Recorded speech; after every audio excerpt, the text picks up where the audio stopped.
Hey, what's going on, everybody? Welcome back to the channel. This video, we're looking at the MLB Prize Picks plays for Friday, June the 16th. Yesterday's plays did do pretty well. Just missed on Ohtani, so went 4-1. Made 2 extra money if you use the picks. Ohtani only had 3 Ks, which was surprising. But other guys all went over. We had Trey Turner and Wander Franco go over their fantasies, and then over strikeouts on Dylan Cease, Aaron Nola, to kind of round out the 4. So they don't have a full board on Prize Picks yet. They got enough to where I have some picks that I want to share. So let's get started. As always, if you enjoy the videos, appreciate a like button, subscribe. If you have not already, you can check other links in the description. First pick that I'm looking at taking is Julio Tehran over 4 strikeouts. Now he's really turned it around. He wasn't in the league for a couple years, and now he's back and at least at a starter level, and he's pitching well. He's going somewhat deep. He's gotten some good matchups recently. Cincinnati, Oakland now gets a matchup against a Pirates team that's been struggling after a ridiculous start to the year. So they're kind of back down to where they should be. Tehran, we just need 4 Ks for a push. It seems pretty likely.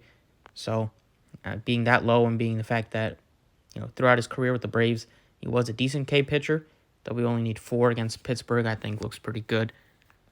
Second strikeout prop that I'm looking at is taking Michael Kopech over 7. And he's always had good strikeout stuff. We saw what his buddy Dylan Cease did against the Dodgers.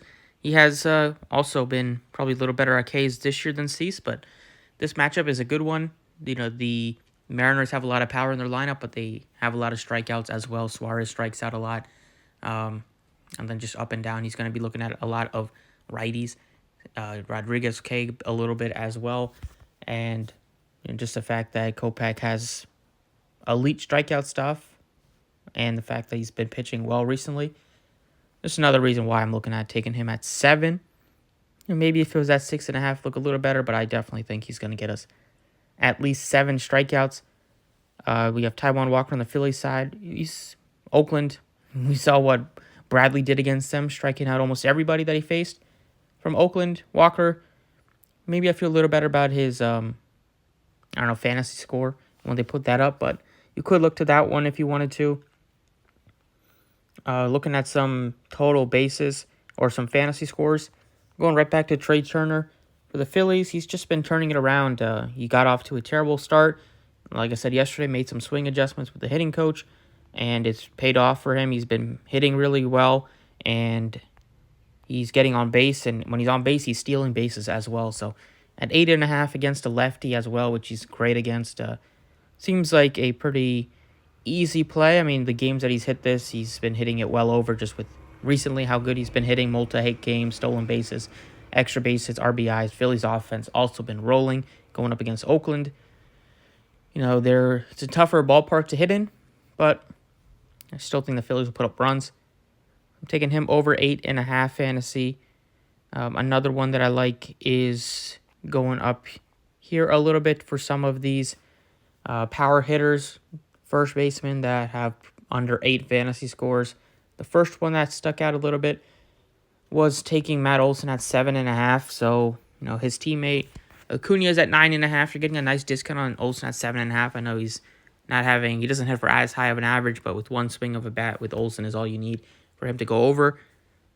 And the Braves have one of the higher totals on the slate, so you're probably going to get some RBI opportunities and maybe get some runs scored. Might only need a base hit to kind of get it done. If he has an RBI run scored, maybe gets a walk or something like that. But definitely think 7.5 over is pretty doable for him, given the fact that the Braves have a high total and they have been scoring runs recently. And then taking Paul Goldschmidt also at over 7.5. He's been kind of their most consistent piece. They've been struggling a lot this year. One of the worst, I believe the worst record in the National League, and one of the worst in the entire league behind just Oakland and the Royals. But in general, Goldschmidt's still hitting for power. He's still giving opportunities. Their bullpen has just killed him a lot of the time. But it's a spot where he's going up against McGill. I think goalie will be able to do some damage against him. So there's another one that seems low. I don't even mind going Arenado. Also at 7.5, but a couple guys that do have a lot of power in Olson and Goldschmidt and just have pretty low fantasies. So those are the 5 picks I'm looking at today. Tehran Ks over, Kopech over, strikeouts, and then Turner, Olson, Goldschmidt over their fantasy scores. Best of luck if you want to use these or mix and match some of your own. Thank you for watching, and I will catch you all next time.